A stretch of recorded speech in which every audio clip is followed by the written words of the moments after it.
Okay, I think people are still logging in, so we'll just wait a few minutes. But thank you for joining us for our third Neighbors to Neighbors Forum.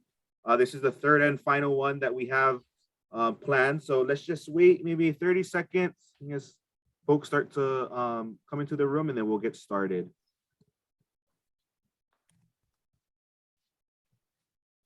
Okay, I think that is everybody. So aloha, everybody. Welcome to our third Neighbors to Neighbors Forum. My name is Jacob Aki. I'm the Director of Communications for the Hawaii State Senate.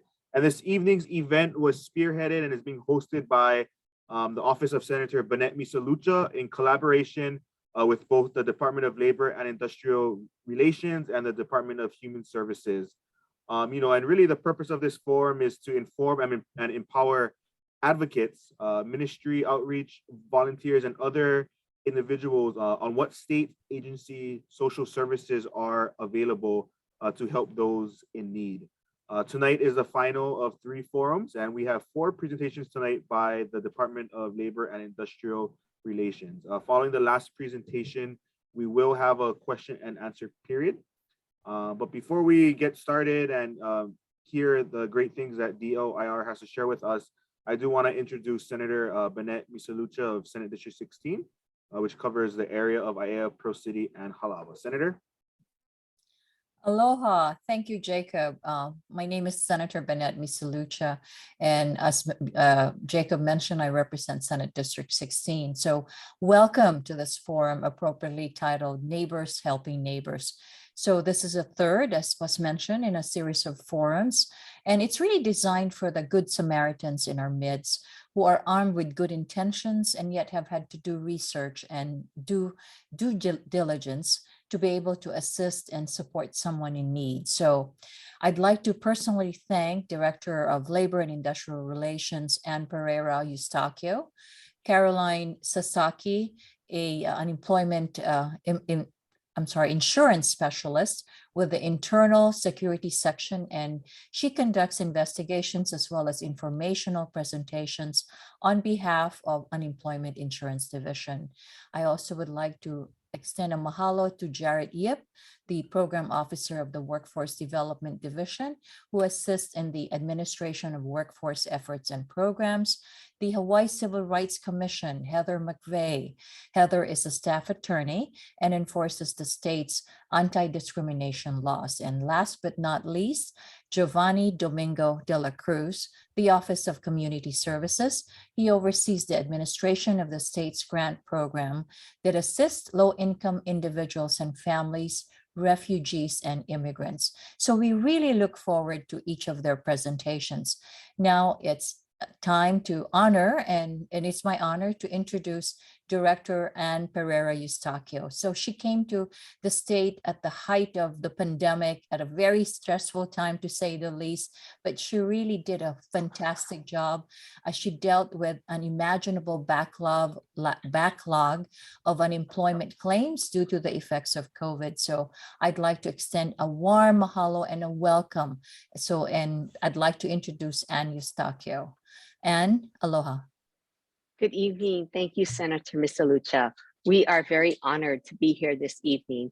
We want to thank you for reaching out to us to provide this much needed venue for those who, like you said, are here to service those in need in our community. And so we are very honored to be able to participate tonight. And we have many individuals from our department, 4 different divisions, providing information regarding subjects such as unemployment insurance, how to look for a job with the Workforce Development Division, rights of individuals from the Hawaii Civil Rights Commission, as well as the Office of Community Services and those services provided to our public. I thank you all for having us. We are here. We service many individuals within the community. So not just these 4 divisions that fall under the Department of Labor, but we have 6 divisions as well as 5 attached agencies that fall under the Department of Labor, which we provide services in the realm of the Hawaii Labor Relations Board. We also have the Disability Comp Division, which handles workers' comp, TDI, prepaid health. We also have under us the Wage Standards Division, who handles different types of wage and hour issues, and many other aspects of labor within Department of Labor. So we're very honored. We thank you, and we hope you get a lot out of the presentations today. We have some very talented individuals who work in the department who are presenting this evening. Thank you, and thank you, Senator.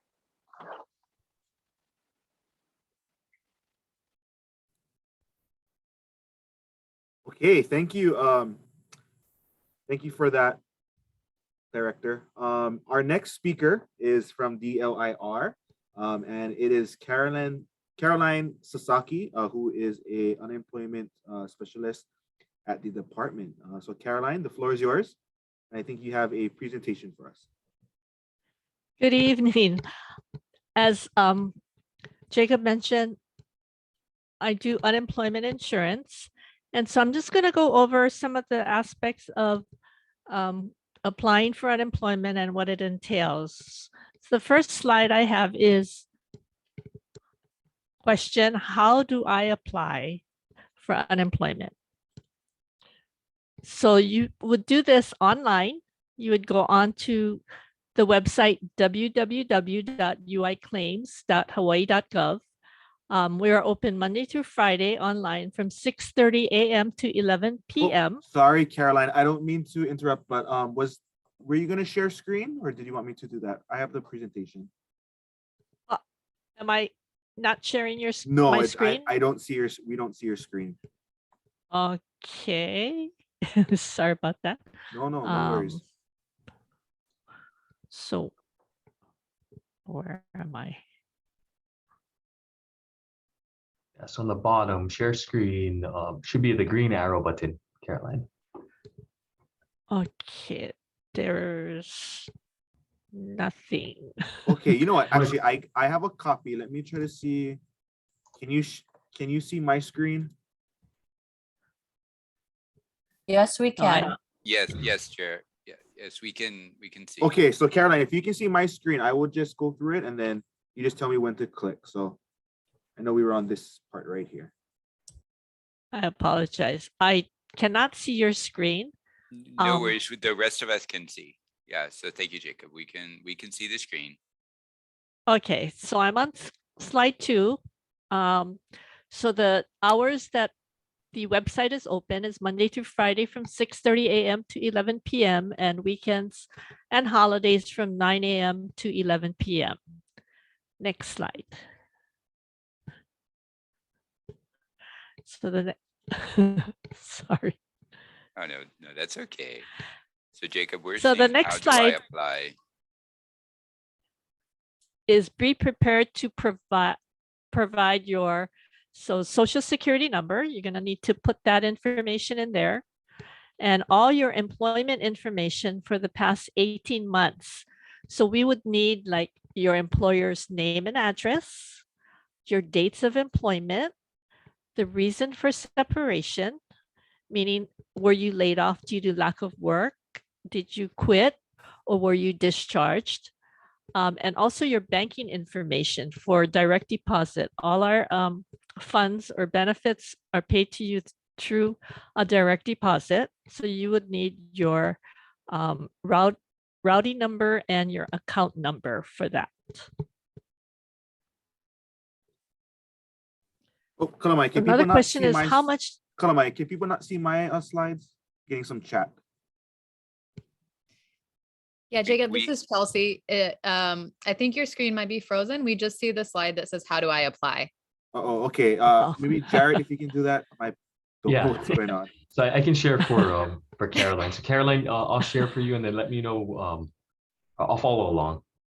Okay, so the slide I'm on is how much will I be paid?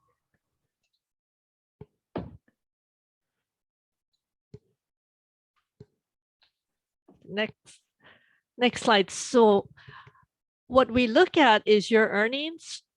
And this is a little complicated, but it's the first 4 of the last 5 completed calendar quarters are used to determine your benefit eligibility. So we look back 5 quarters, and we take the first 4 of those 5 to determine your eligibility for benefits. How we get that amount is your employer reports your earnings by quarter. So that's how we get the amount that was paid to you. And so we need at least 2 quarters of work and total earnings of at least 26 times your weekly benefit amount. And the weekly benefit amount is determined by those wages, the high quarter wages in those quarters. And the calculation is to calculate your weekly benefit amount is to divide your highest quarter earnings by 21. The max this year for 2022, the maximum benefit is $695. So the total maximum that you would get if you were to collect all 26 weeks would be $14,595.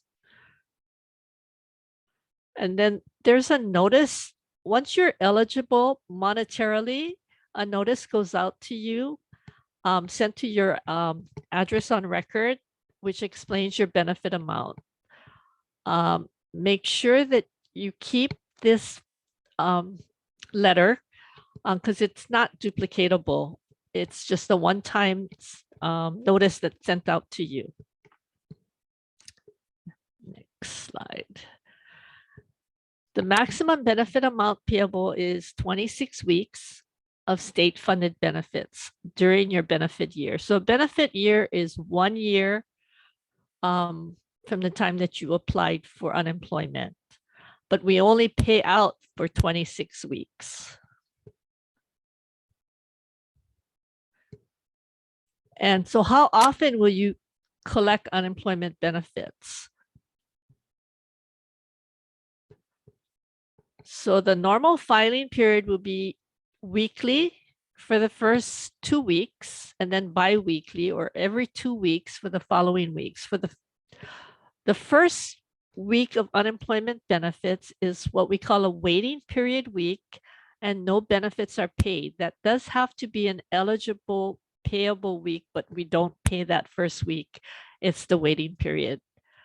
Subsequent to that, if you are eligible, your first unemployment benefits for the second week is paid approximately 3 weeks after your application is filed. And then once you file the first 2 weeks, which is weekly, then you would be filing a bi-weekly. So every 2 weeks you would file, each week separately, because we pay by the week and then paid based on that information. So how do you file your claims for benefits? You would basically, when you file your application, you're gonna also need to provide an email address for us, and then a username and a password. Make sure you remember the username and password, because this is how you would log into your account to file the certifications for you to get paid. And the website would be www.uiclaims.hawaii.gov. And you can also check online for your next filing period. And there's a lot more information on the website once you log into your account. So say you have a part-time job or a job that you're on call. Are you still eligible for benefits? So there are certain criteria that we look at. So you may be able to collect, if you're working part-time, if you earn up to $150 without any reduction in your weekly benefit amount. So you can earn up to $150 as long as your weekly benefit amount is higher than $150. Any earnings above $150 from all employment. So if you have multiple employers, would take all of your employment that you would input on the claim certification and add all of those earnings up. They would be deducted from your weekly benefit amount, and then you would be paid the balance. If your earnings are equal to or exceed your weekly benefit amount, then you're not eligible for unemployment. So no benefits will be paid for that 1 week. So each week, like I said, you filing separately so that we look at it by week. Then you are also required to register for work and also have job contacts. The minimum job contacts is 3 per week. And you have to register with the Workforce Development or hirenethawaii.com within 7 calendar days of filing for your unemployment claim. So the website is www.hirenethawaii.com. Like I said, you need to make at least 3 job contacts per week. And you also need to keep a record of your contacts and what happened when you contacted these employers for work. And the other criteria is you have to be able and available for work. You have to be able to go, if someone were to call you for work, you need to be able to, go to work. If you are a member of an approved referring union, you also need to register with your union to obtain work from your union. And this is just the website for hirenethawaii.com. And I think Jared will go over that a little later. So unemployment benefits is taxable. So you have an option to withhold federal and or state income taxes. And the IRS Form 1099-G is mailed to you by January 31st of the following year that you collected benefits. And you would then file your income tax based on the information on that form. Another question people ask is pension. Is pensions deductible? So it depends. If your pension or retirement income is financed 100% by the employer, it is deductible from your weekly benefit amount. If you have made contributions to that pension plan, then it is not deductible. And the amount deductible is equal to the weekly prorated amount of the pension. One more thing is Social Security does not affect your unemployment benefits. So if you're collecting Social Security, you don't need to report that when filing your certification. And these are the phone numbers that you can call for information. All the islands have their own local offices. If you're out of state, that's called the Liable Interstate Unit, and it would be that 808-586-8970. And then there's also call center phone numbers that you can contact if you had questions regarding your claim. And these are the email addresses if you wanted to email your local office.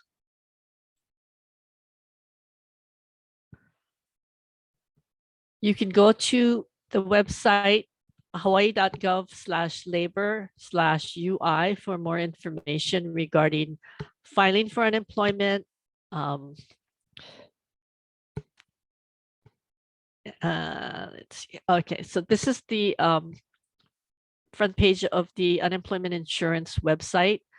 And on the right-hand side, it says to create a UI account. So that would be when you first apply for unemployment. Then when you file a claim certification or claim online, that's your weekly claim certifications. If you had questions, you would make an appointment with the claims office, adjudicators. You click on that link. And then we also have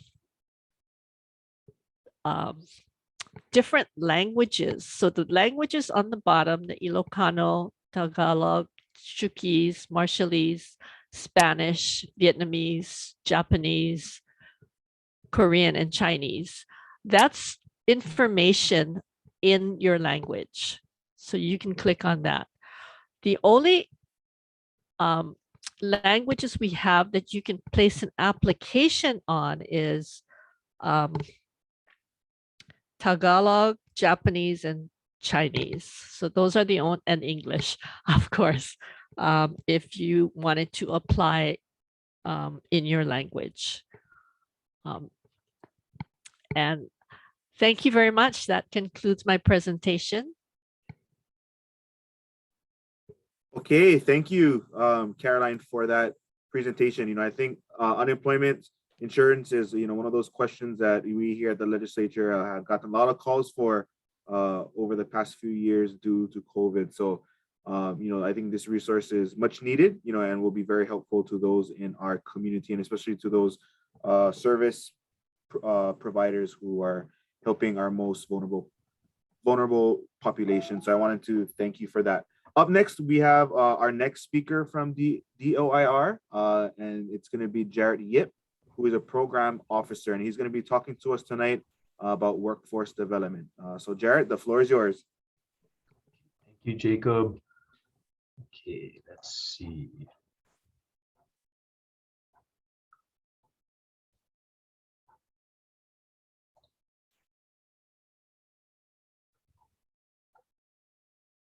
Okay, can everybody see my screen? Doesn't seem like it. We Yeah, just, we're just seeing the black, Hmm. like it says end of slideshow, click to exit. I think I would be better at this by now.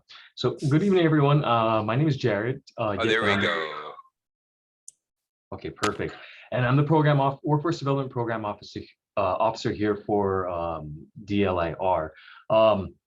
The best way that I can explain our division, which is the workforce development division, is we are essentially the sister agency to unemployment. So we like to refer to them as unemployment, and we are the employment office. So we do whatever we can to really get our clients and really anybody from the public back into work.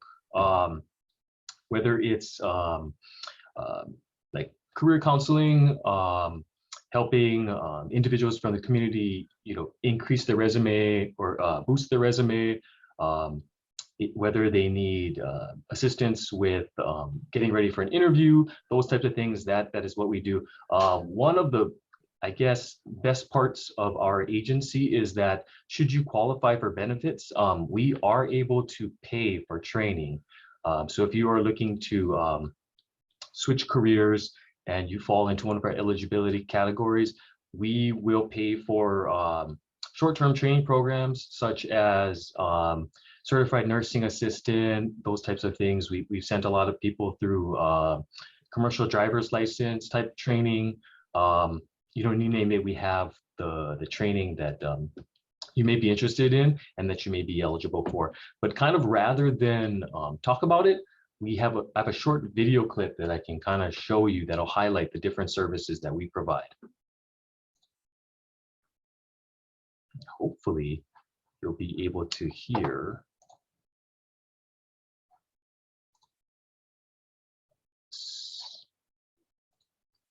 Real quick.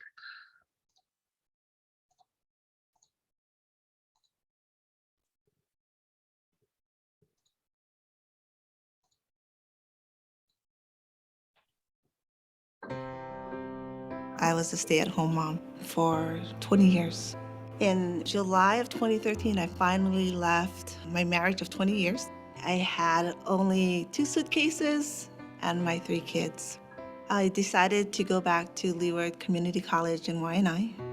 I heard about American Job Center, and so I went in there to see how they could help me. The American Job Centers Hawaii, through the federally funded Workforce Innovation and Opportunity Act, can help underemployed and unemployed individuals with access to training, with access to education. We can help with tuition assistance as well as the purchase of books. 2017, I graduated.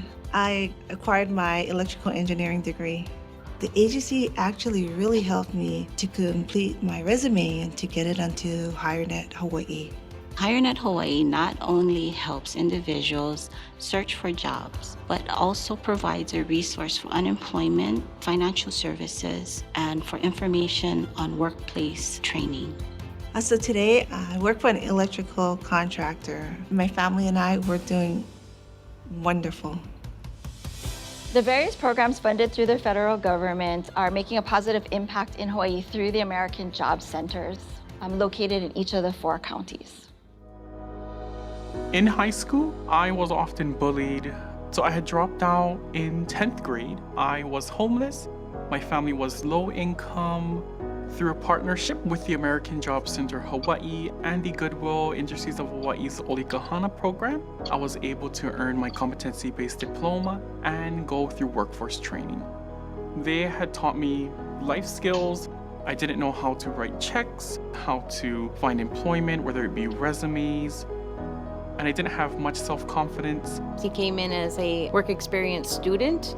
Today, I have a full-time job with the County of Hawaii's Rapid Response Program, helping others who are affected by the COVID-19 pandemic. For me, I enjoy the work I do. It's a joy for when I go out into the public and the community. You know, I'm so proud of Kevin. He has come a long way from the kid who's being bullied to this young man who's just blossomed. Okay, so in the interest of time, I'll just kind of cut that short. There's basically 2 success stories other than this that are on various islands. But the bottom line is our agency administers the activities and services provided through the American Job Center Hawaii offices, and we have 1 American Job Center in each of the major 4 counties. So we have 1 here in Honolulu, as well as Kauai, Maui, and the Big Island of Hawaii. So just to reiterate, we provide free services to the following groups: dislocated, which is essentially unemployed and laid off workers, veterans, seniors, those with low income, youth, which is in school and out of school youth, individuals with disabilities, and really to the general public. So everyone is welcome to any of our American Job Centers. So specifically for job seekers, to discuss this again, we provide comprehensive career services, so helping you to improve your resume, coaching you through interviews, whether that's in person or virtual. We also provide labor market information. So really, you know, if you're interested in switching careers or doing something different, right, you need to know, you know, approximately how many jobs are in the area you're looking for, and what the pay is, right, so you can make informed decisions. We have a computer and resource center, so basically free computers and printers that you can use to help with your job search. We have sponsored training and education opportunities for those eligible through our eligible training provider list. We also facilitate apprenticeship opportunities, and we offer support services for dislocated workers. So don't mind the picture. In addition to services that we provide for the job seeker, we also provide comprehensive services for the employer, right? Because they are the other half of the piece. Without employers, we don't have jobs for employees. So for the employer, these are the services that we provide. We provide subsidized training for incumbent employees. So these are employees that are currently with a particular company through our employment training fund. So some examples for this are cybersecurity courses, ServSafe courses for hospitality, and some others. We offer we administer work opportunity tax credits. Of course, we facilitate apprenticeships, and we have federal bonding programs. As Caroline mentioned before, we operate HireNet Hawaii. So this is the website that she was discussing earlier. That is a requirement for UI claims. HireNet Hawaii is essentially our virtual one-stop. So this is our one-stop that is open 24/7 online. So for UI claimants, you will need to upload your resume, and through HireNet Hawaii, you are able to view job posts that match your qualifications. And so again, here is the URL. So this is our virtual one-stop that is open anytime. So please take a look. We have all of our job postings available at HireNet Hawaii, as well as our training opportunities listed. I'm going to talk a little bit about apprenticeship. So some benefits about apprenticeship. Essentially, it's employment, right? So you learn from highly skilled trade workers while you're working. Apprenticeship reduces the risk of injury while on the job through proper training, and you receive a certificate of completion after you complete the program with automatic periodic pay increases. Upon the completion of apprenticeship programs, you do become a journey worker and receive substantially higher wages. Apprentices and journey workers that join respective unions receive healthcare as well as retirement and other benefits. So one of the questions that we get all the time is, how do I join an apprenticeship? With the sheer number of apprenticeship programs available in Hawaii, there is no set standard for all apprenticeships. However, most programs have the following minimum requirements. So most require you to be at least 16 years of age, have a high school graduate or GED level, pass an industry test for the occupation, and of course, be physically fit for the occupation. And below here, I have the URL for our Department of Labor and Industrial Relations page that's dedicated to apprenticeship. And then finally, I wanted to share, these are the physical locations for American Job Centers. So as I mentioned, we have one on every major county. So here in Honolulu, it's our location is at the Dole Cannery Complex. So it's right next to Costco Iwilei in the Dole Cannery Complex, of course, 680 Iwilei Road. And so the phone number is listed here, as well as we have the websites for all of our locations. So I highly encourage anybody who is interested in getting or seeking employment services to come and see one of our staff members there. So I think that's all I have. I'm available to take any questions if there are any.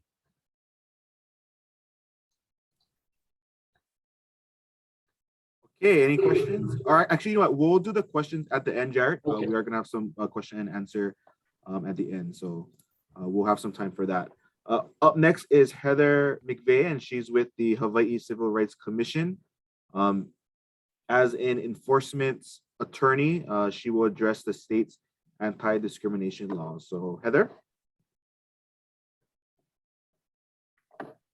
Hey folks, wow, it's looking very dark on my screen. So I'm going to try to adjust a little bit here because I'm sitting in the natural light, and perhaps if I turn around, you can see me. Oh, there we go. Okay.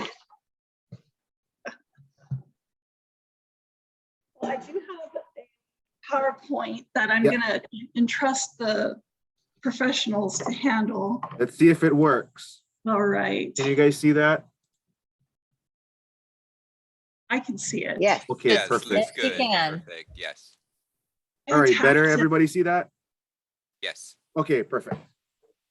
Great. Well, thank you so much, first of all, to Senator Misalucha for putting on this series of talks, which I think is a really fantastic idea for the community.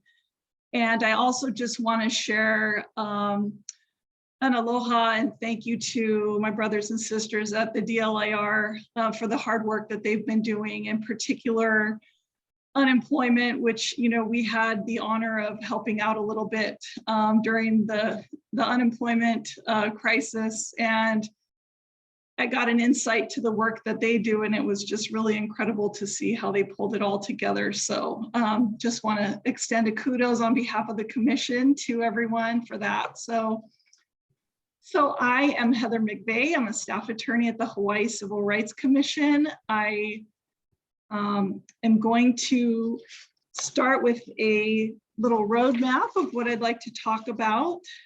Next slide, please. Oh, can you guys see the roadmap? No? Not yet. Oh no, Jacob, we're frozen. Oh no.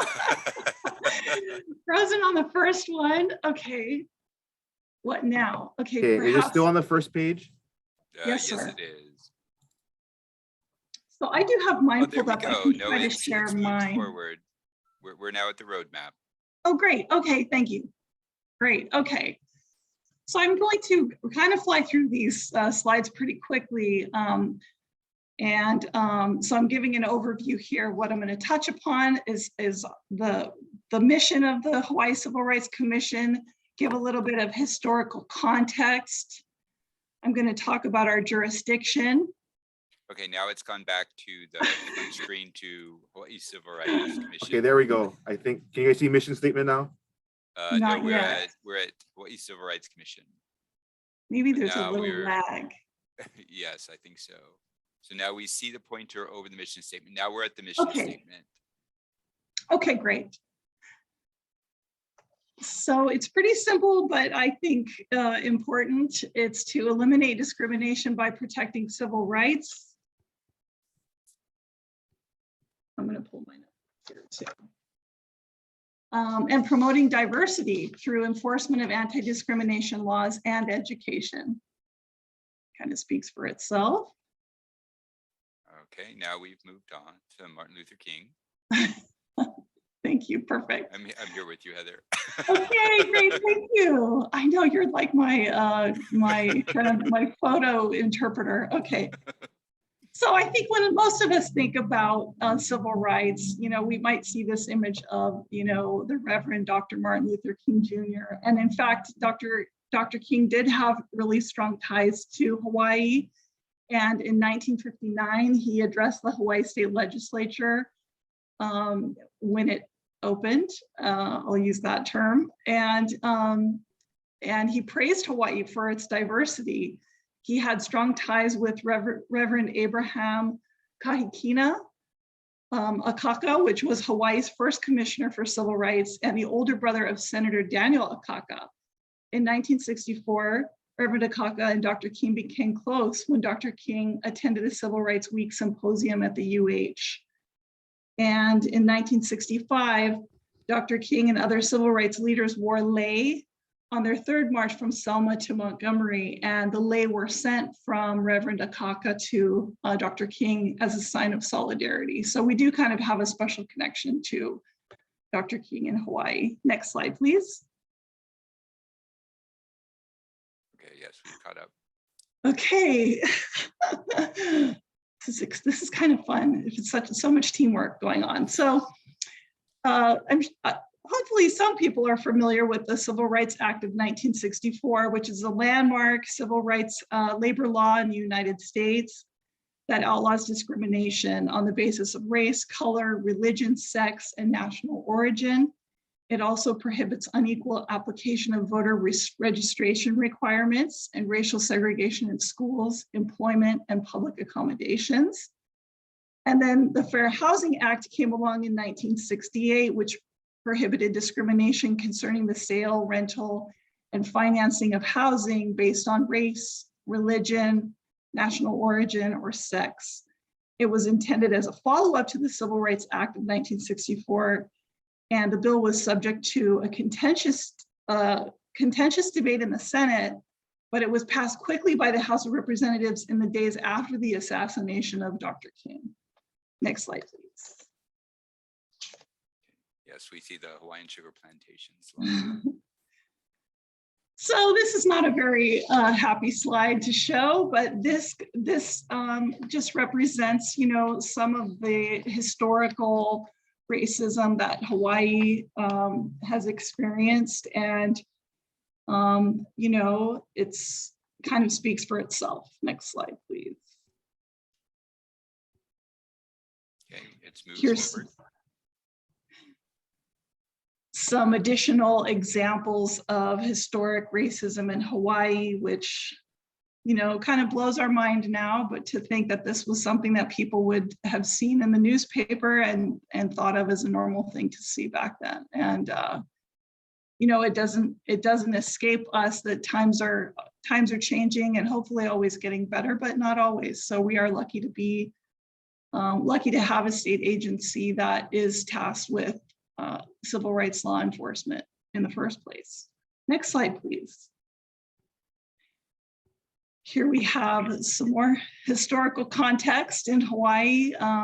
Plantation camps on Maui with segregated housing, which you can't really see much from that photo, but and then also sugar strike on the Big Island in 1947. Next slide, please. So now I'm moving on to the jurisdiction of the Hawaii Civil Rights Commission, which is founded primarily upon the Hawaii State Constitution, Article 1, Section 5. No person shall be deprived of life, liberty, or property without due process of law, nor be denied the equal protection of the laws, nor be denied the enjoyment of the person's civil rights, or be discriminated against because of race, religion, sex, or ancestry.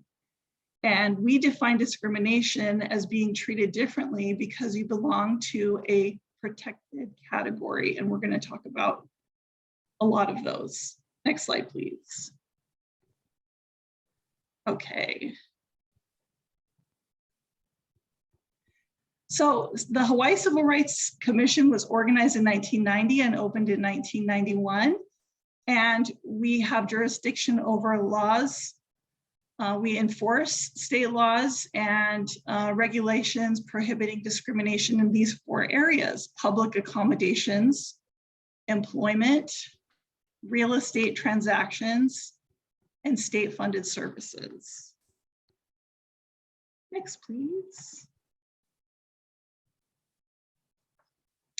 This is kind of an interesting representation of the breakdown of cases that we see. This is a little bit old, from 2009 annual report, but shows the breakdown of almost 600 cases taken in.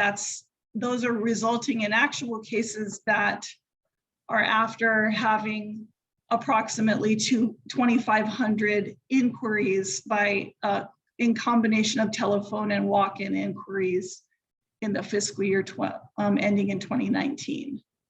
And you can see the breakdown that we have mostly employment cases, followed by real property transactions, public accommodations. And that year we had no access to state and state-funded services cases. Next slide.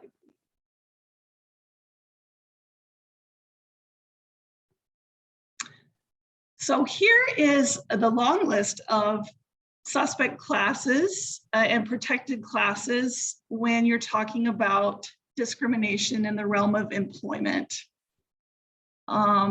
Sex, including gender identity and expression, disability, age, race, ancestry, national origin, religion, color, marital status, sexual orientation, assignment of income for child support obligations, arrest and court record, National Guard participation, breastfeeding, credit history or credit report, being a victim of domestic violence or sexual violence, reproductive health decisions, and retaliation, which is in and of itself a suspect class. And that means that in the process of advocating for your own civil rights, if you are retaliated upon, that can be a standalone claim. Next slide, please. All right.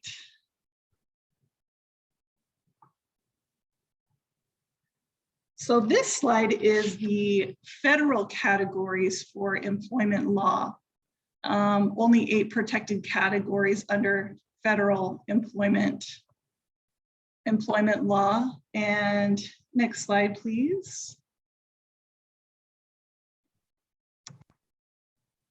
Here we have the state protected classes for, this is kind of a comparison between the protected classes for real estate basis, state funded services, and then protected classes for public accommodations. So in other words, for different types of scenarios, you have different rights for different reasons. And we can help anyone with an issue sort all of those things out. Next slide, please. So this is a little roadmap that shows what the complaint process would look like. So if you have a community member that is wondering, they might have an issue. They're not sure if it's really something or not. I always like to think of it as a driveway moment. You know, something happens in your day-to-day life and you think to yourself, you know what, that wasn't right, what just happened to me. And you kind of sit in your driveway in the car for a moment and you think, is that what I think it was? It might be discrimination. And so here's an explanation of what the process looks like that you could use to kind of think about whether it's something you would be interested in pursuing. So we have what we call a PCQ, a pre-complaint questionnaire that can be filled out online. It could be filled out in person at our office. It could be filled out by me. If you call me and say, Heather, I need you to help me fill this out.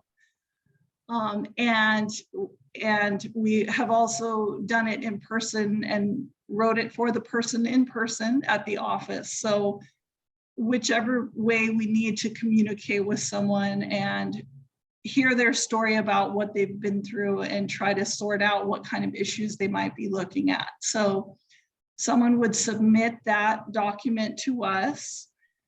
After that, they would be contacted for an interview. And this intake interview, we call it, we would really ask you a lot of questions about what you've been through. But at that point in the process, we kind of take your word for it that what happened the way it happened, and it happened for the reasons you think it happened. And at that point, if we see that it's something we do have jurisdiction over, we would draft a charge, which is kind of like a complaint that you would see in a regular civil litigation. Then we would have you sign that charge as the document that would officially start our process. And so this process is parallel to what you would do in a circuit court proceeding for a different kind of civil issue. But our agency was created to make the process easy for the average person to navigate without having to hire an expensive attorney and without having to have sophistication to know the legal issues to really sort out what's going on and what their rights are. So we really take you through the process step by step. And so after the other side is served with the charge, there would be an investigation into the allegations, and we would look at what kind of evidence there is to establish a claim or claims about what happened. At the end of that investigation, which is completely confidential, the commission would decide whether or not there's enough evidence and facts to establish a claim. If it's a yes, then we take up the case on your behalf and take it continuing on to our version of the litigation process, where we could eventually end up at a hearing in front of a hearings officer. And if there's not enough facts and evidence to show that a violation was had, then the process would simply stop at that point in time. And depending on the type of issue that you are dealing with, you may get issued what we call a right to sue letter, meaning that you could still then take your case on to circuit court, even if we decided there was not enough evidence and facts for us to take the case up on your behalf. Or, like I said, it could simply stop. So I wouldn't say it's a fun process to go through, but there's not a lot to lose for a person who believes that their civil rights have been violated. And the state has an interest in making sure that we stop discrimination in the community. So that's what it's designed to do. So next slide, please. So someone may be wondering, these community members are wondering, like, this thing happened to me and I had my driveway moment where I felt like something really wasn't right, but I'm not sure. here is a little roadmap about how you can think about whether or not you might have a claim of discrimination. First of all, are you a member of a protected class? Are you a person with a disability? Are you a pregnant female trying to breastfeed at work? Do you have a language, some kind of a language barrier at work that's created issues? Have you experienced people not accommodating you for the needs that you have? And then if you suffered an adverse act, meaning that you're getting evicted or you've received a violation in your housing for having children that are loud. And did that thing that happened, that adverse act happen because of who you are as a person and your membership in that protected class? And lastly, was there a legally valid reason why, as a defense to what happened to you, to what the adverse action was? So that's another thing that you could use with a community member that was concerned if, you know, in your own analysis about what you've been through. Okay, next slide, please. So in the realm of employment, here are some of our, I won't call them greatest hits, I will call them greatest not hits. These are some actions that can be, that a person can experience that may result in prohibited discrimination. Illegal questions and hiring processes. Obviously being fired, laid off, or not recalled to work for a discriminatory reason. Issues related to pay, such as wage, salaries, compensation, assignment or classification, transfer, promotion denied, job testing that's inappropriate, recruitment and job ads that are inappropriate, reasonable religious accommodations that are not provided, or the use of company facilities. I'll just say that I think the average person would probably be really shocked to find out the amount and types of discrimination that goes on from day to day. So anyone that was maybe having a problem with these things and not feeling great about exploring their options with the Civil Rights Commission, I would say you're not alone. If it's happening to you, it's probably happened to other people. And you could be doing the community a great service by bringing the issues forward. Next slide, please. Okay.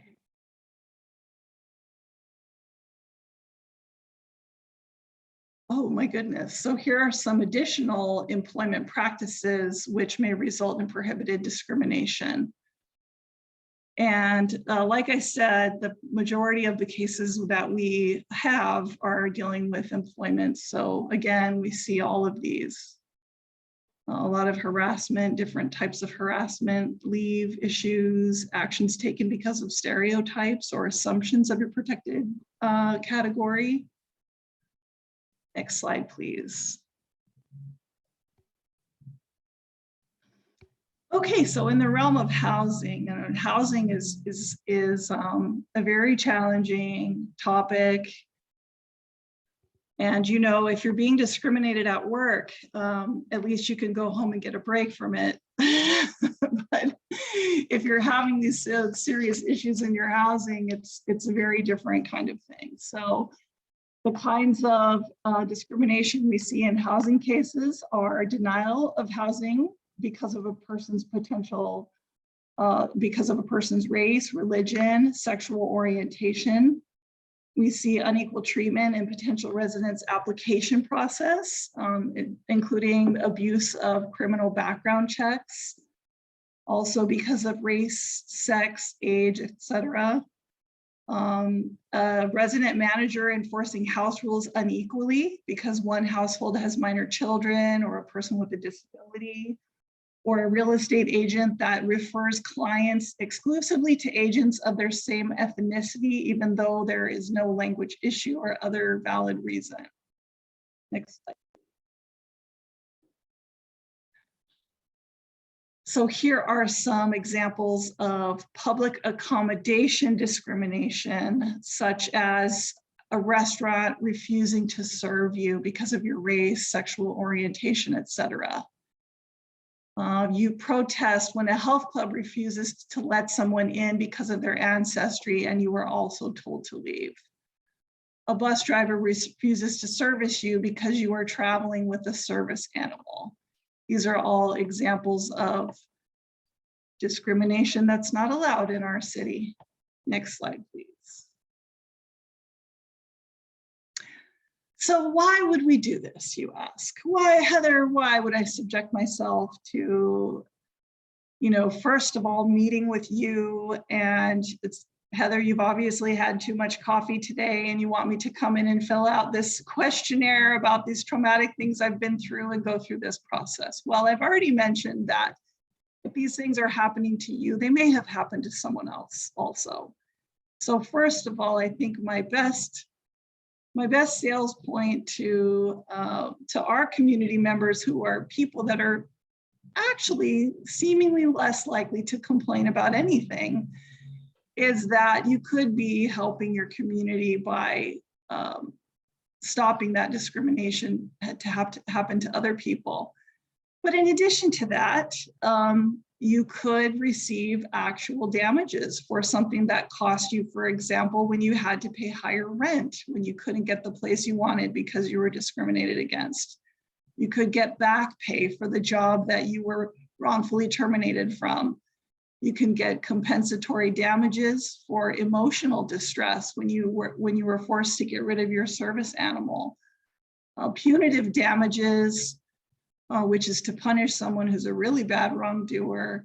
You could be reinstated at a job that you were wrongfully terminated at. Also, attorney's fees and costs in some instances. And my personal favorite, affirmative relief, or what we also call public interest relief. And that would be when the state gets something, and that is normally when we have people go to training. So wrongdoers can find out exactly what the law is, and they can learn how to not break the law in the future. And also updating policies and procedures, posting the law in places where it's obvious for employers or housing those that are dealing with real estate transactions.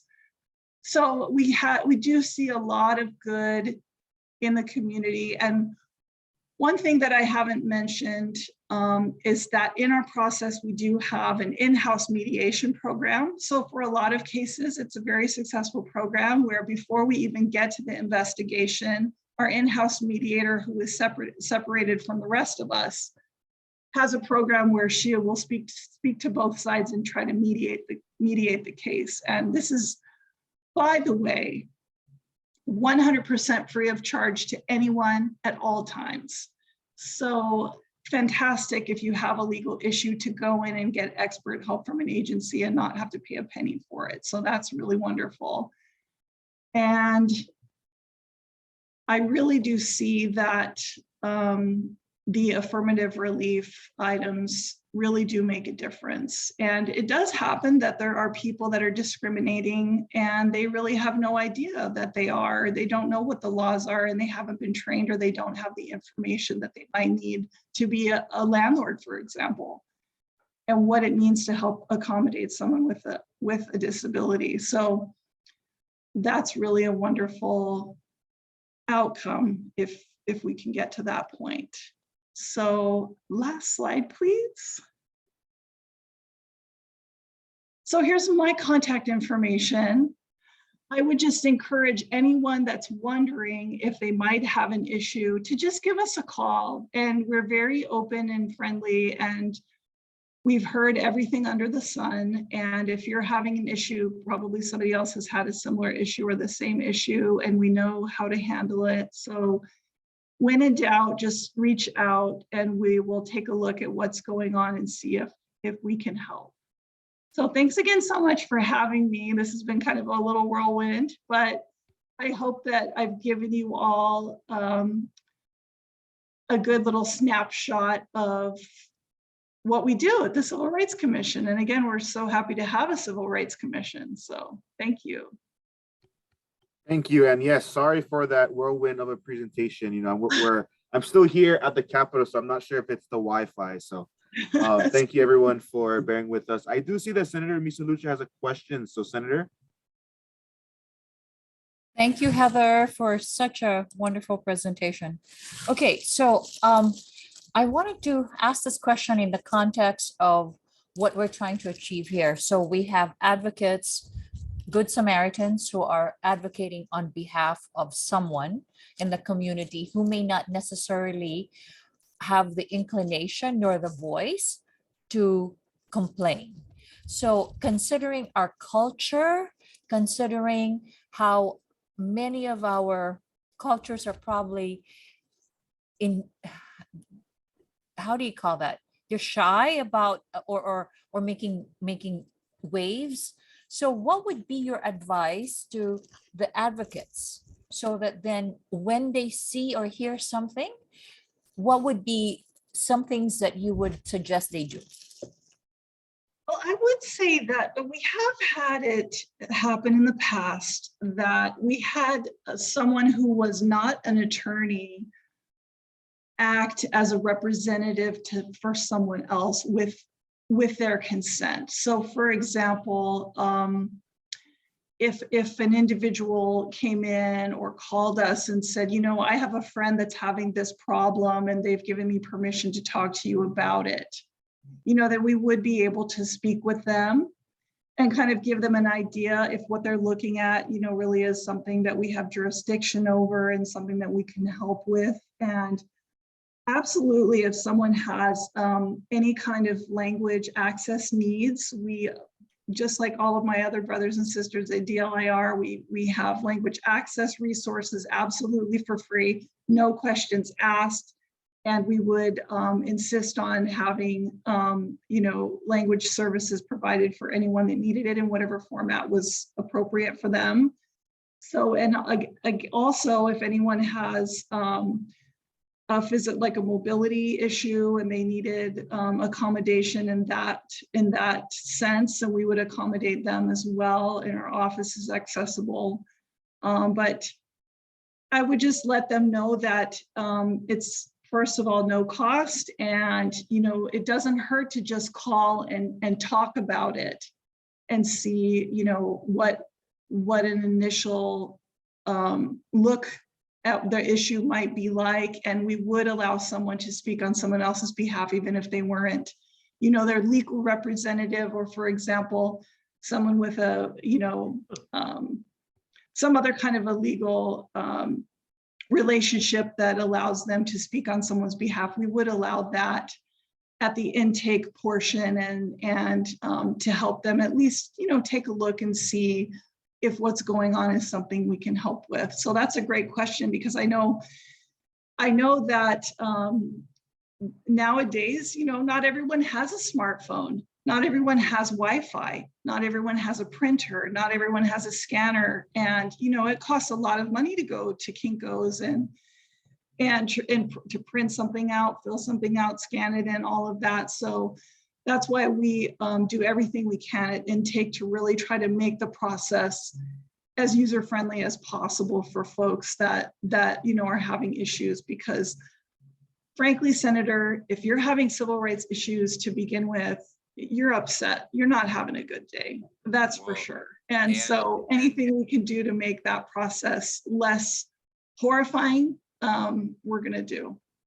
Well, and two, there could be fear. I believe I understand where the senator's coming from. I know with some of our clients, there can be fear, there can be concern, and our own cultural norms here on the island often are, don't make waves. Sometimes there is that fear, and we are taught intergenerationally, don't speak out. You could be opening a Pandora's box, and perhaps don't reach out for help because that may cause more trouble.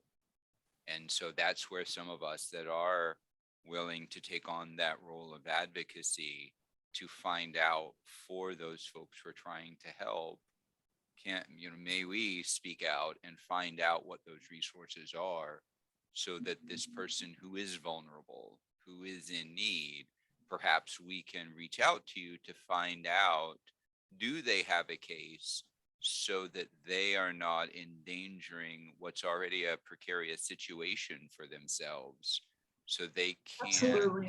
get even deeper in harm because they're already in harm's way. We know that. That's why they're in the situation to begin with. And we're trying to break that cycle that they're already finding themselves in. I mean, that's why we're all here tonight. I would say, and lastly, if I may, I would also immediately calculate their statute of limitations date and let Yes, them know what that absolutely. was. And it has happened in the past that someone, I said, okay, I think you may have an issue here, but your statute of limitations doesn't run for X number of days. And so if you want to think about it, I'll be here. I have the information, and you may decide you don't want to file a claim, but at least you have the information and you know that you've, first of all, preserved it while it's fresh in your mind, but also you kind of know what your options are so that you can take a step either way. And so I think that might bring comfort to someone in the community that's thinking, I'm not really sure if this is what I want to do. And it's such a big step to call and tell someone about these private things that have happened. So. Sorry, I just want to keep us on time. We do have one more speaker. So thank you, you, Heather. And we'll go to our next Thank you, speaker. Heather. Our next speaker and our last speaker before we go into our breakout rooms is the Executive Director of the Office of Community Services, Giovanni Domingo de la Cruz. So Giovanni, thank you for your patience, and the floor is yours. Oh, thank you. Let me see if I can do this correctly. Oops. Okay, all right. Now make sure that I unmute myself and before I start talking. Well, first of all, I would like to thank Senator Misalucha for organizing this forum. I would like to think that I am in her district, although I am not from District 16. I am from Barangay 16. Barangay is the villages in the Philippines. That's where I was born. It happens to be 16, so perhaps I can consider myself as a resident of District 16. With that being said, I believe I have sent the PowerPoint presentation to your office. Jacob, did you have that presentation? Let me try to pull it up. My computer just booted me, so give me a quick second. Okay.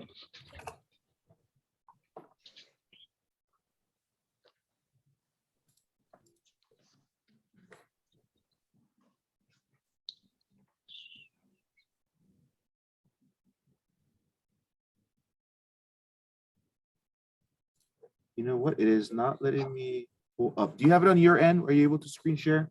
I think I can. Let me see.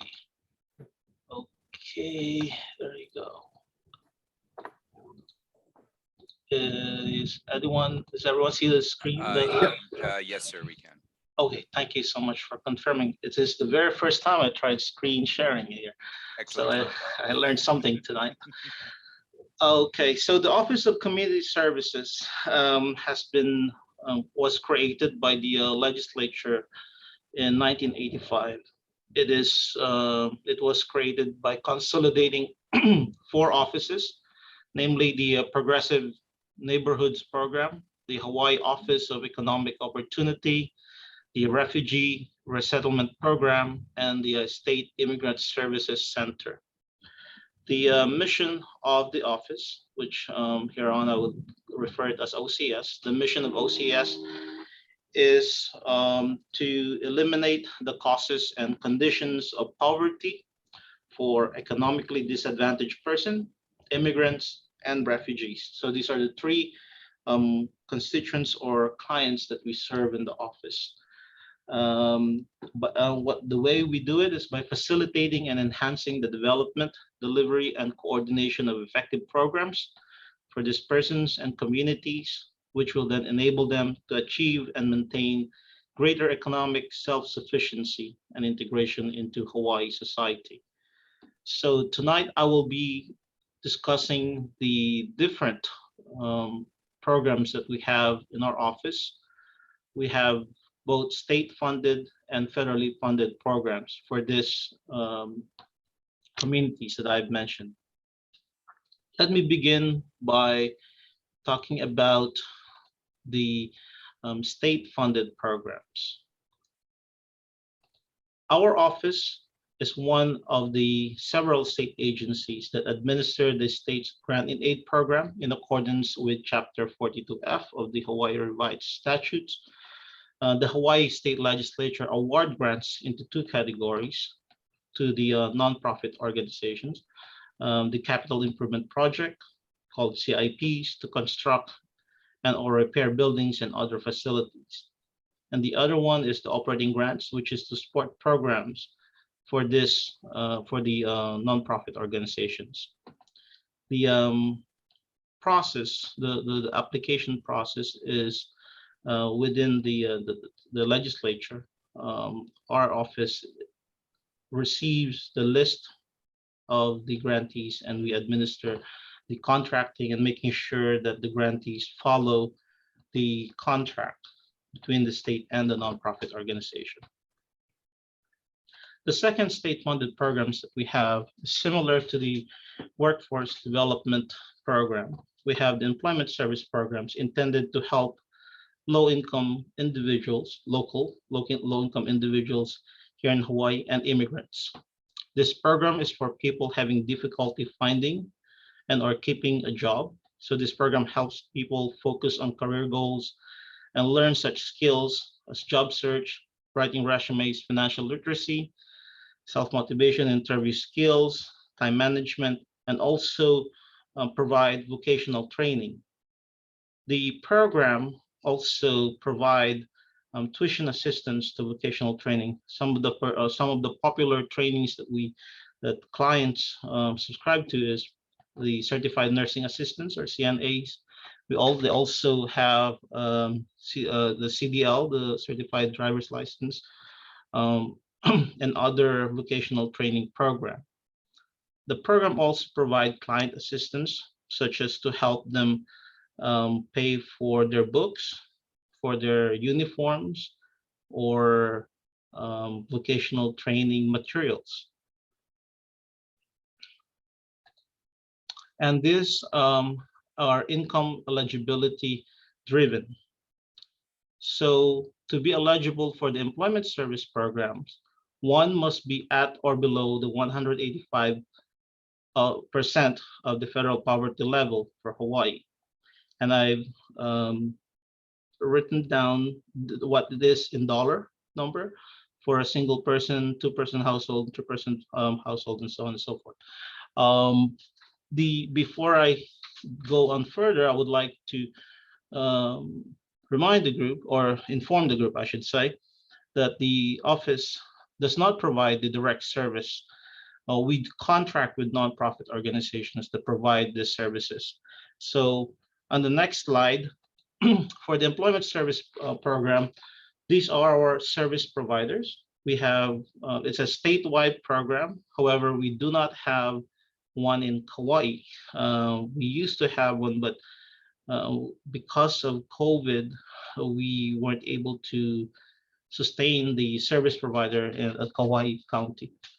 So for Honolulu, we have two service providers, the Honolulu Community Action Program. They have their number here listed on the slide. Parents and Children Together for Honolulu County also. For Maui, we have the Maui Economic Opportunity. And for Hawaii County, we have Goodwill Industries of Hawaii. My office has provided the brochure to Senator Misalucha's office, including a cheat sheet with all the programs, the service providers, and what are they. And I believe you feel free to ask them for a copy. Or also you may reach out to my office after the presentation, and I will gladly provide them to you. So these are the state-funded programs, the two state-funded programs that we have here at the Office of Community Services. Let me then move on to the federally funded programs that we have. We have 8 recurring federally funded programs. Our flagship, or the number one, the biggest federally funded programs that we have, is the Community Service Block Grants. We contract with the Community Action Agency as dictated by the Code of Federal Regulations that govern the program. So the CSBG provides core funding to local community action agencies to reduce poverty, revitalize low-income communities, and to empower low-income families to become self-sufficient. The CSBG provides administrative and direct service funding for local community action agencies so that they can provide services identified through needs assessment to ensure community-based programming. So what are some of the examples of the programs that these community action agencies provide? It ranges from job training and job placement to Head Start, housing assistance, transportation services, particularly in the Big Island, food assistance, shelter assistance, financial literacy, and other programs that the community action agencies have in combating the war on poverty. As I've said, the programs that we have in the office are income eligibility driven. So to be qualified for the CSPG program, one must be at or below the 200% of the federal poverty guidelines for Hawaii. And here are some example, or what is it in dollar? For a single person household, it's roughly 31,260. For a two-person household, is 42,120. For a three-person household, an annual income of 52,980. Second slide is the service provider. For Kauai County, we have the Kauai Economic Opportunity. For Honolulu, we have the Honolulu Community Action Program. For Hawaii County, we have the Hawaii County Economic Opportunity Council. And for Maui, we have the Maui Economic Opportunity. The next of the federally funded programs that we have are the food programs, which played a very important role in helping provide food assistance, particularly during the COVID-19 pandemic. My office administered the Emergency Food Assistance Program, or what in short called TFAP. What it does is it helps supplement the diet of low-income Americans by providing them with emergency food assistance at no cost. Through TFAP, the USDA purchases a variety of nutritious, high-quality USDA foods and make those food available to state agencies that work with local organizations to distribute food to eligible recipients. We have the food banks that distribute this food. For the city and county of Honolulu, we have the Hawaii Food Bank, Maui Food Bank in Maui, the Food Basket for Hawaii County, and for Kauai, the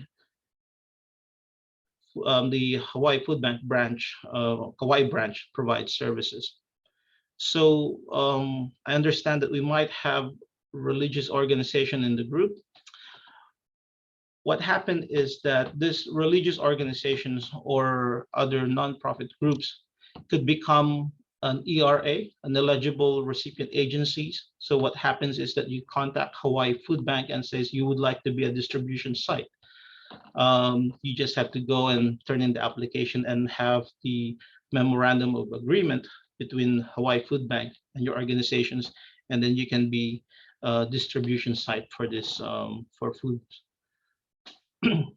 These are income eligibility driven. So to be eligible, you must be at or below 185 of the federal poverty income guidelines for Hawaii. I believe we allow self-certification to provide income verification to make it easier for people to receive assistance. Another food assistance that we have is the commodity supplemental food programs. These are for seniors. The commodity supplemental food programs work to improve the health of low-income persons at least 60 years of age by supplementing their diets with nutritious USDA food. These are distributed, USDA distributes both food and administrative funds to participating states and Indian tribal organizations to operate CSFP. For the CSFP program, we have the same service providers for Hawaii County, for Honolulu County, I should say. We have the Hawaii Food Bank, also servicing the Kauai County. For Maui, we have the Maui Food Bank, and for Hawaii County, we have the Food Basket. Here is the eligibility for CSFP. An individual must be at least 60 years old, and the participants must be residents of Hawaii and must reside in the county of services area they are applying to. So if you're from Honolulu, you must apply at Hawaii Food Bank. And also, these are for CSFPs, age and income driven. So you must have monthly household income or at or below the 130% of the federal poverty guidelines. And what does that mean? Annually for single person household is 20,319, two-person household is 27,378, and for three persons household is 34,437. So the difference between CSFP and TFAP is, for TFAP it's 185, for CSFP is 130%, and at least 60 years old. The third food program that we have here that helps seniors is what they call the Senior Farmers Market Nutrition Program. It is a seasonal program from April 1 to October 31 of each year, and providing about 9,000 Hawaii seniors with fresh fruits and vegetables grown by local Hawaii farmers.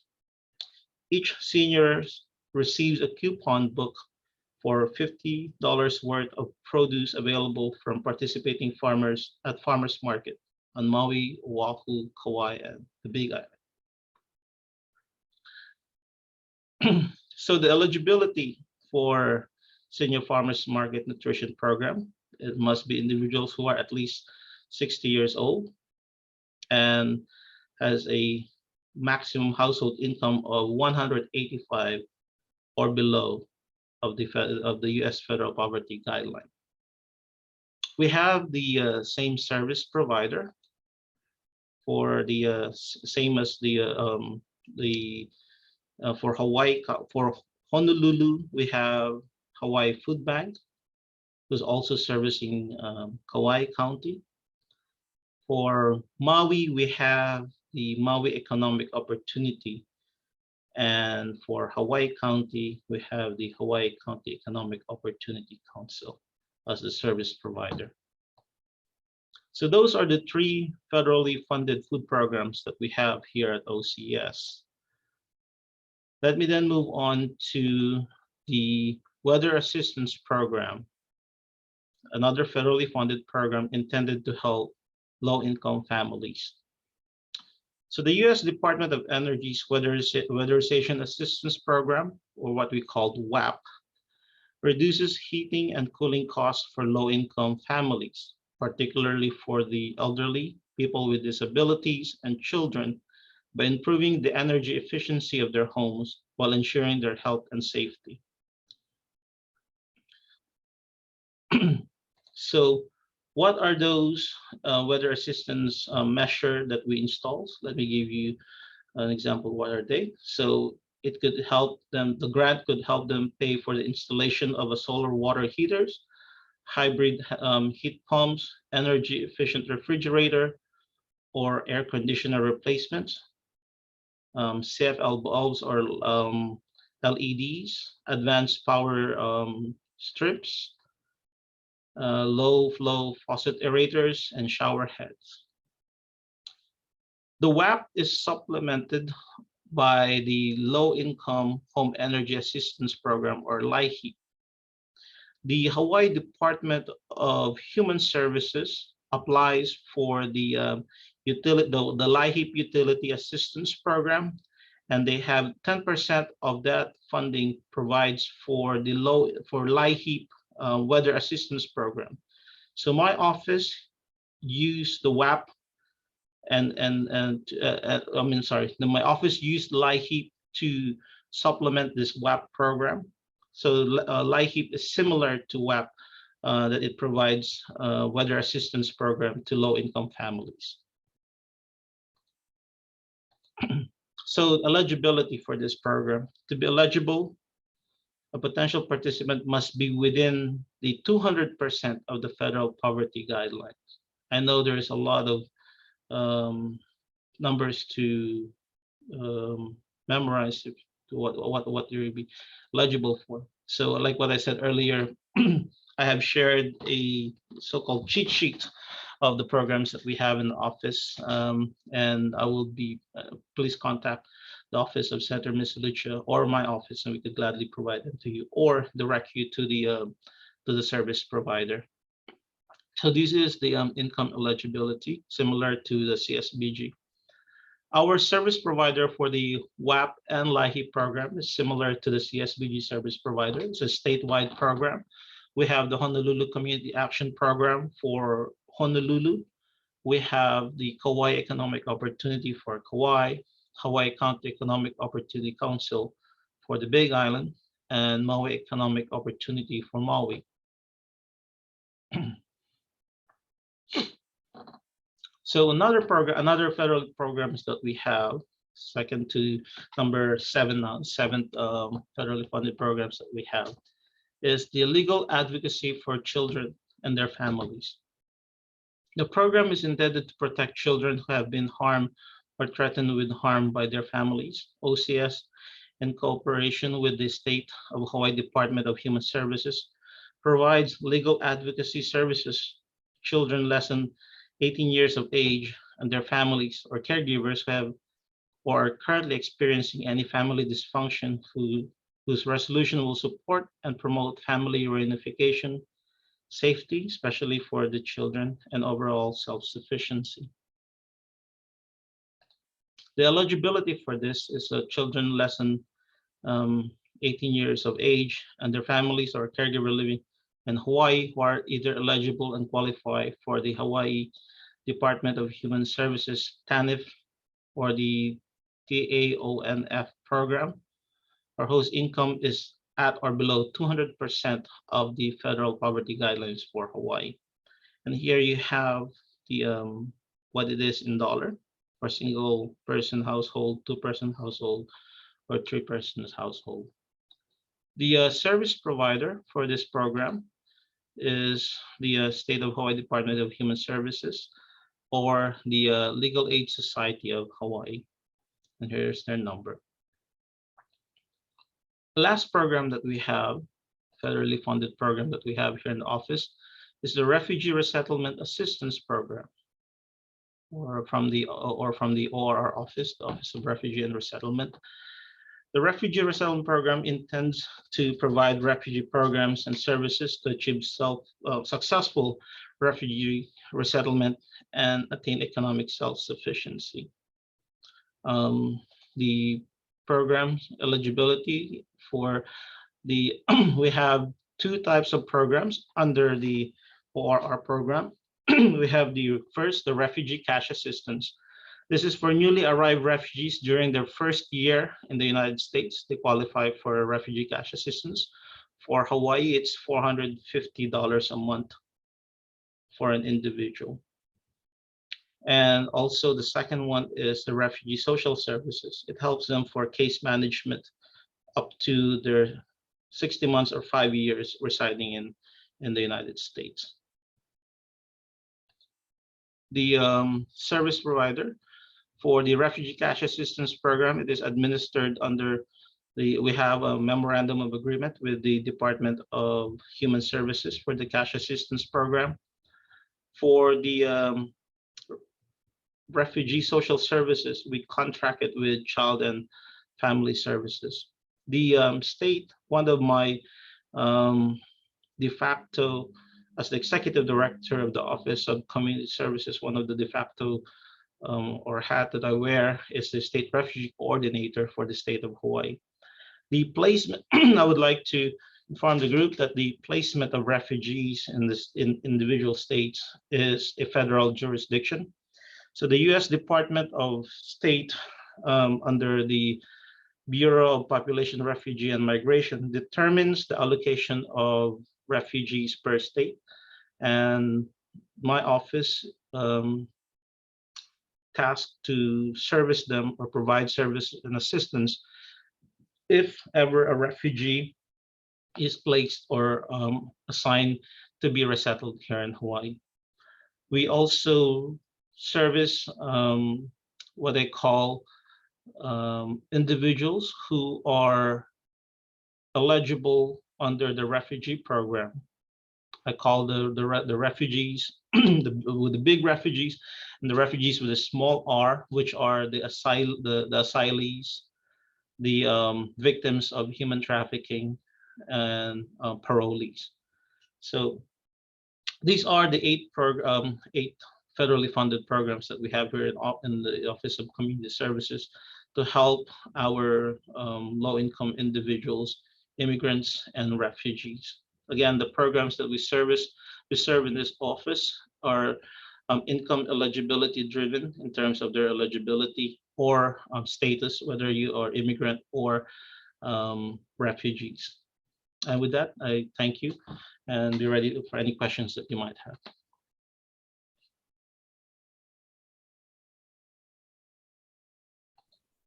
Okay, thank you so much. I know we are running a little bit over time. So Senator and folks, please bear with me. I know we were supposed to go into some of the breakout rooms, but I think in the essence of time, I think it might be best to just go, we'll bring up all of our presenters, and if you have a specific question for them, please feel free to ask. It'll kind of be a free flow discussion. We want to make sure that everybody has the opportunity to ask their questions. So maybe we'll go back to our first presentation. And if anybody has any questions for Caroline regarding the unemployment insurance, and then we'll kind of just go down the list, and then we can kind of have a wrap up at the end. So anybody out there, please raise your hand or put your chat in the your question in the chat, or speak up, and we'll make sure that we get your answer or your comment heard. So any questions for Caroline regarding unemployment? Anybody had any thoughts, anything they wanted to share? Or Caroline, even if you're on, if anything you wanted to add.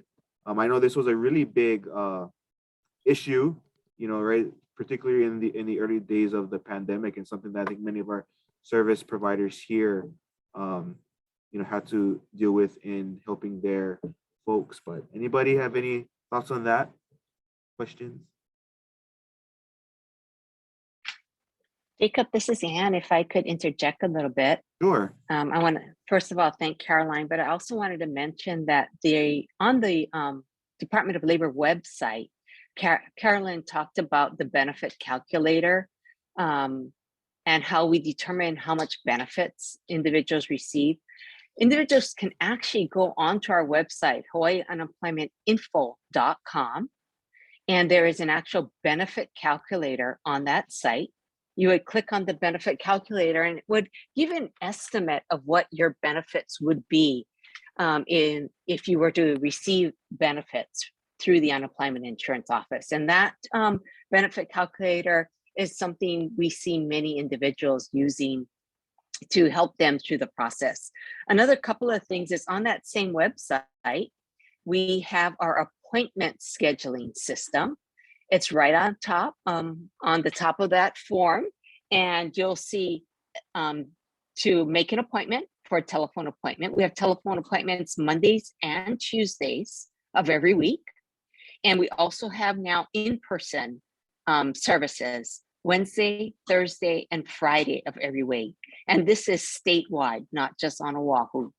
And we've noticed that many individuals really are driven to make those telephone appointments because those seem to be the appointments that go the quickest.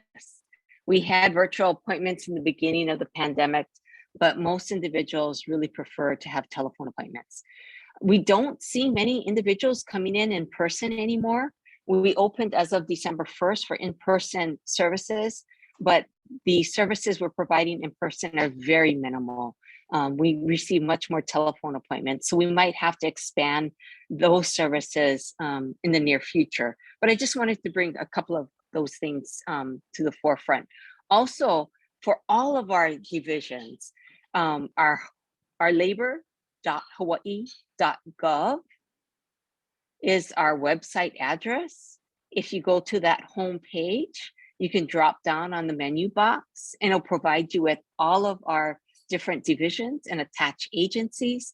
And there's a lot of great information on our website for all of our divisions. You just heard about 4 of them today, and we have 11 attached agencies and divisions. So there's actually a lot more out there.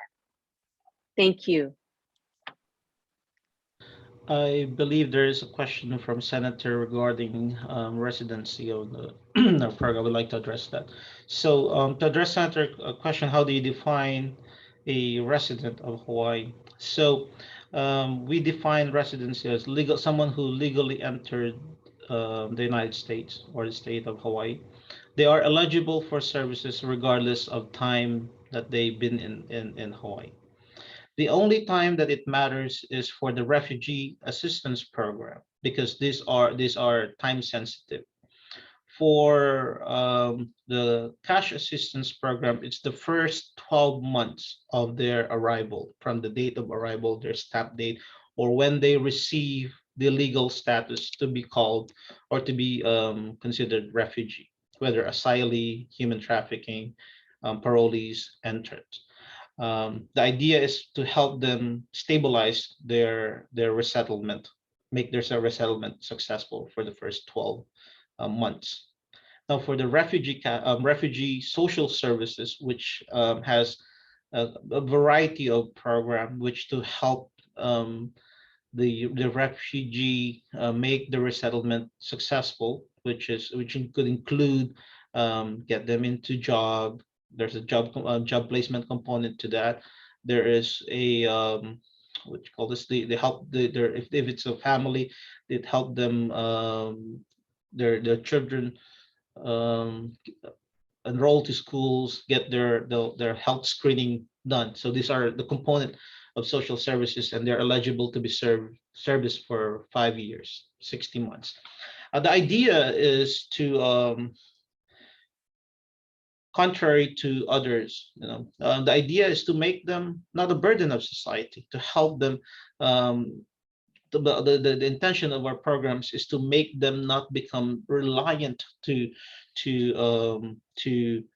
government benefits, and that's the reason why our programs, as you may see, called Office of Community Services, but tied into the Department of Labor. What we do is to make sure that we don't that the clients that we serve will not become clients of unemployment insurance, but to help them become a productive member of our community. I like to see it as to get them started on their feet. So that's the reason we have this program, to prevent them being a long-term reliant to government programs, so they don't become a burden to our community. Thank you for that. I think that answer was perfect, and I think that it's one that I think many people have to deal with in trying to determine if they qualify for these various services. So thank you for that.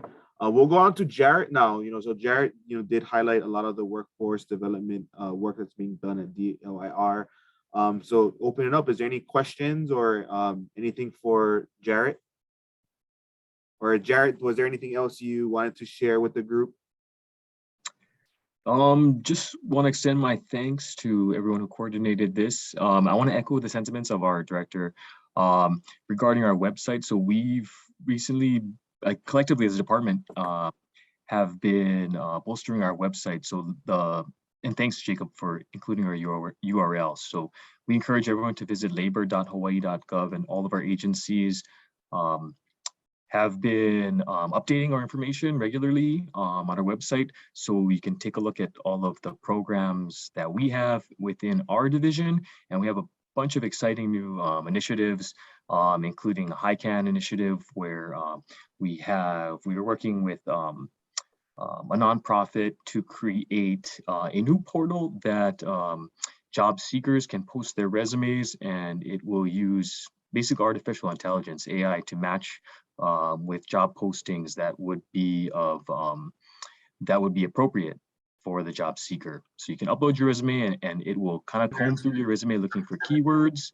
And it's a really, really neat initiative, and a link to that is posted on our website, labor.hawaii.gov/WDD. Thanks, Jared. And one of the cool things I think that I've seen on this website that I haven't seen on any of the other state agency websites is that is the translation into 14 different languages. So I think that's really important, to make sure that we have language access, which is something I know that Senator Misalucha, and others here at the legislature have been advocating for. So thank you to DLIR, for making sure that for those who need the translation services, that it is there. So if there's nothing for Jared, we'll go to Heather, who did a great presentation for us on the Hawaii Civil Rights Commission. Anything for Heather? Any questions for Heather? Jacob, I think there is a question. Catalina, sorry if I mispronounced that. No, you're, my name is Cheryl Kapua Perry, and I'm representing Proside Church. I have a question for Jared. I used that website several years ago, and I don't know if my account is still active. I used it maybe back in 2019. I wanted to know if I still able to access that account to look for like maybe a second job now. Are you referring to HireNet Hawaii? Yes. Yes, your account should still be active. I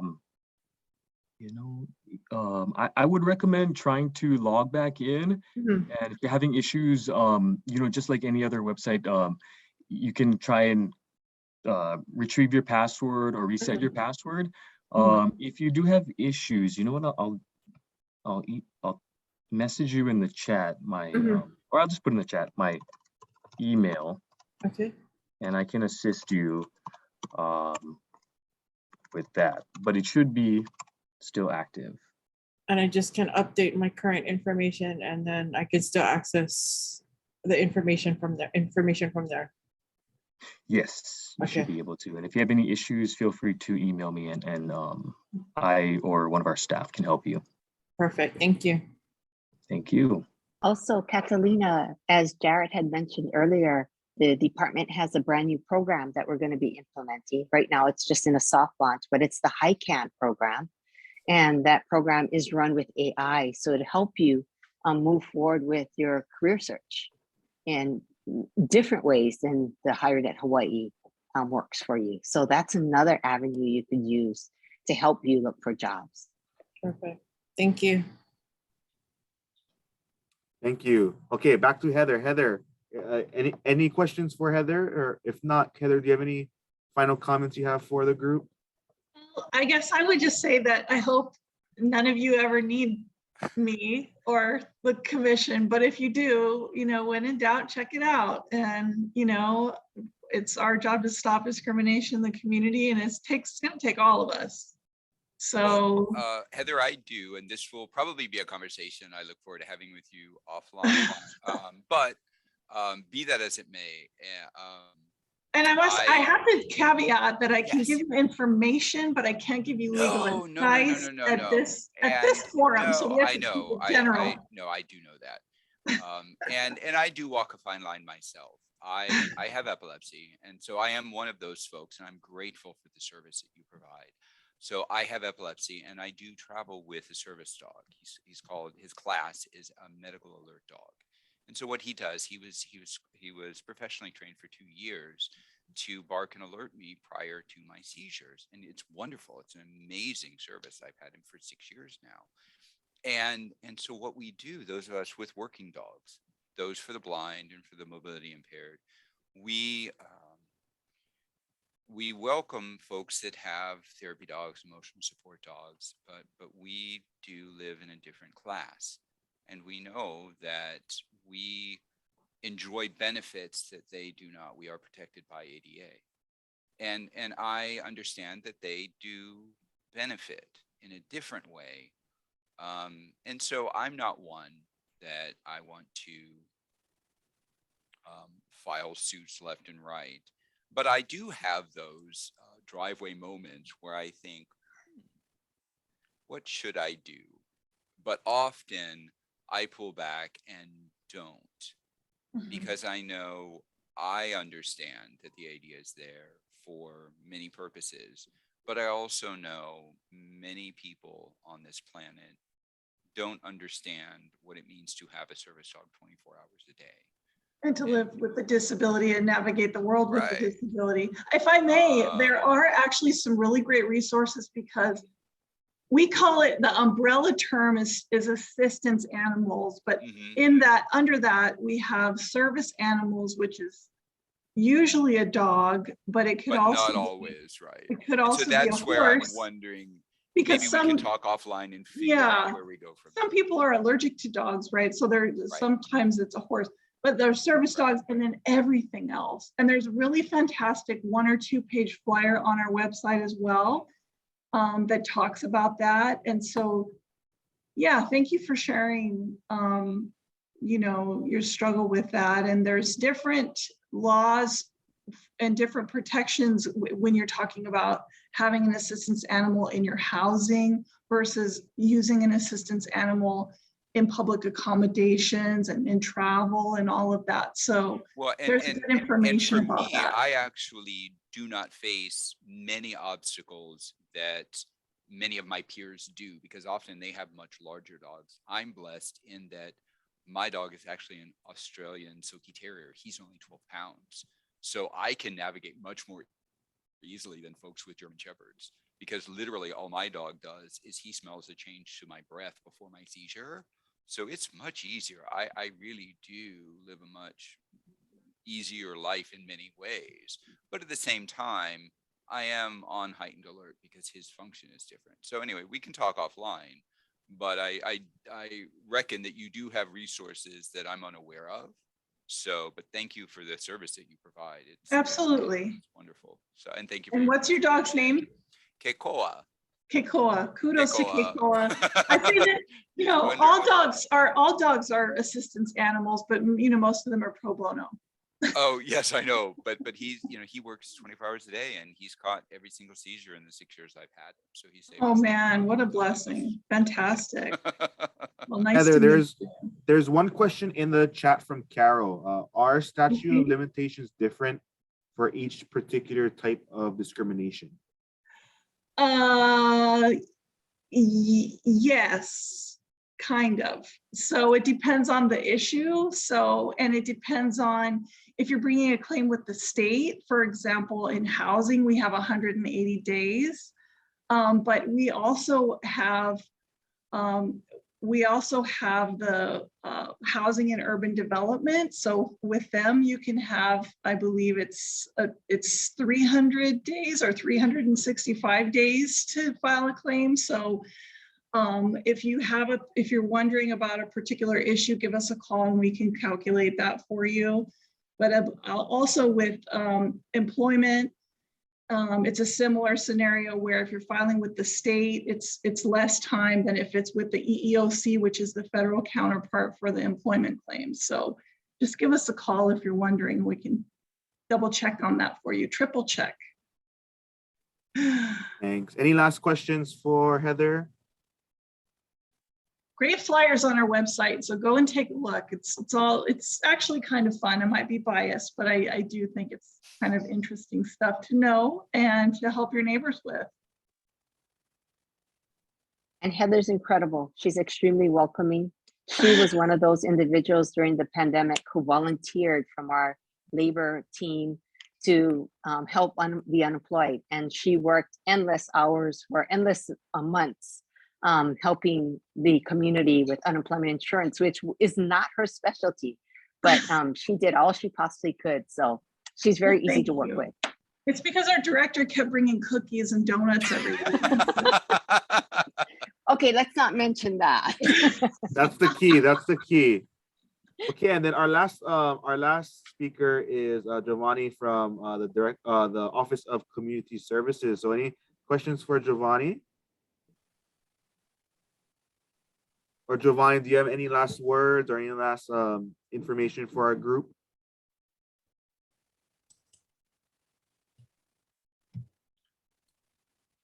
Oh, I think he's, oh, there we go.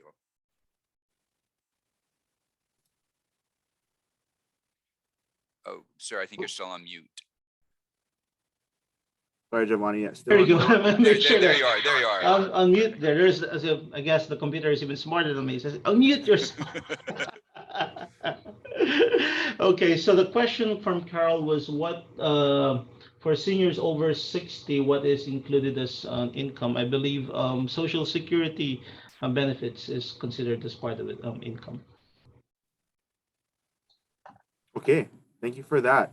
Any other questions for Giovanni? Kiai? Not question, but heartfelt, sincere gratitude. The areas that I focus in and volunteer in, some of my friends that are with me tonight, our area of outreach, the services that your agency provide have saved and kept our guests alive. So I cannot thank you enough for what your organization does, from the sustainable food and the compensation and everything that you do.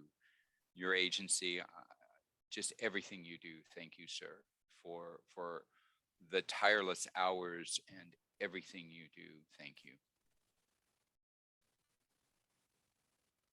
Okay, Giovanni, any last words? We are only successful because of all, it's a consolidated effort from within the department, and also from the advocates in the community that says we need these services, and also our champion in the legislature, including Senator Mr. Lucha. So we thank you all for those.